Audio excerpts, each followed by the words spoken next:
बिस्मिल्लाहिर्रहमानिर्रहीम नहमदुहु व नुसल्ली अला रसूलिहिल करीम अल्लाहुम्मा सल्लि अला सय्यिदिना व मौलाना मुहम्मद व बारिक व सल्लिम अलैहि। अम्मा बाद, मेरे मोहतरम बुज़ुर्गों, मुसलमान बहन भाइयों, आज ऐबदार जानवरों के बारे में बयान करता हूँ जिनकी कुर्बानी करना जायज़ नहीं है शरीयत में। तो सबसे पहली बात यह है कि वो भाई आँखों से अंधा या काना वग़ैरह ना हो, बेऐब हो। इसी तरीके से उनकी कान तीसरे हिस्से से ज़्यादा कटी हुई ना हो, दुम भी उसके तीसरे हिस्से से कटी हुई ना हो। इसी तरीके से ज़बान, अगर बकरी की ज़बान भाई कटी हुई है तो उसकी कुर्बानी हो जाएगी, क्योंकि इसीलिए कि बकरी मुंह से खाती है। और गाय वग़ैरह, भैंस वग़ैरह, क्योंकि वो तो ज़बान से खाते हैं, अगर उनकी ज़बान कटी हुई है तो वो ऐबदार है, उसकी कुर्बानी जायज़ नहीं है भाई।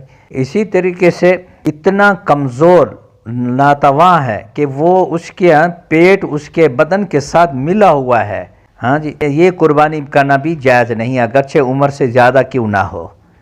इसी तरीके से लंगड़ापन, अलल एलान लंगड़ापन है भाई, ठीक है ना, उसकी भी कुर्बानी करना जायज़ नहीं है। इसी तरीके से अगर भाई उसका खुसियतैन वग़ैरह नहीं है तो ये ऐब नहीं है, भाई उसकी कुर्बानी जायज़ है भाई। इसी तरीके से ऐसा जानवर जो बहुत बुरी बीमारी में मुब्तला है कि भाई उसके गोश्त खाने से बीमार हो सकते हैं, तो ऐसे जानवर की कुर्बानी भी जायज़ नहीं है भाई। इसी तरीके से भाई खसी जानवर है, वो तो मैं बयान कर चुका हूँ, तो उसकी भी जायज़ है, बल्कि अफजल है भाई। इसी तरीके से ऐसे जानवर भी हैं जिसके अक्सर दांत नहीं हैं, कुछ दांत हैं लेकिन घास खा सकते हैं, तो उसकी भी जायज़ है। और अगर बाज़ ऐसे बड़ी उम्र के जानवर होते हैं लेकिन दांत उनके बिल्कुल नहीं हैं, लेकिन घास वगैरह खा सकते हैं बिल्कुल ठीक ठाक, तो फिर भी उसकी कुर्बानी जायज़ है। लेकिन बेहतर अफजल ये है कि वो दांत वाली होनी चाहिए, कुछ ना कुछ उसके दांत होने चाहिए, नहीं तो उसकी भी जायज़ है।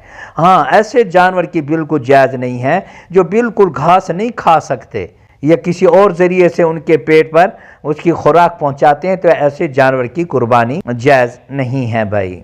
इसी तरीके से हिजरा जानवर है या हिजरी जानवर है, उसकी भी कुर्बानी जायज़ नहीं है भाई। इसी तरीके से ऐसे जानवर हैं जो उसके टांग या पाँव उसका दुख गया है, फिर उसके बाद उसको ठीक तो किया है लेकिन उसकी टांग उठी हुई है, तो उसकी भी जानवर की कुर्बानी जायज़ नहीं है भाई।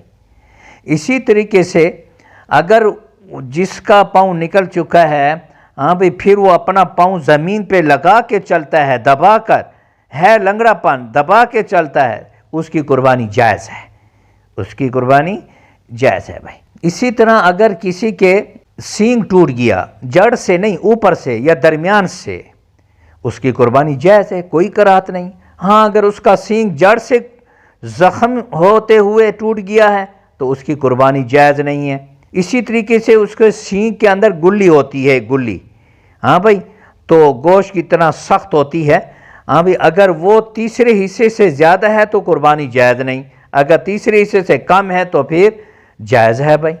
इसी तरह बकरी है, उसका एक थन है और एक थन नहीं है, तो उसकी कुर्बानी जायज़ नहीं है, यानी एक थन से दूध आता है, एक थन से दूध नहीं आता, ये ऐबदार है, हाँ भाई, इसकी भी कुर्बानी नहीं होगी। और अगर गाय है या भैंस है तो उनमें से एक थन से दूध नहीं आता, 3 थनों से दूध आता है, तो उसकी कुर्बानी जायज़ है।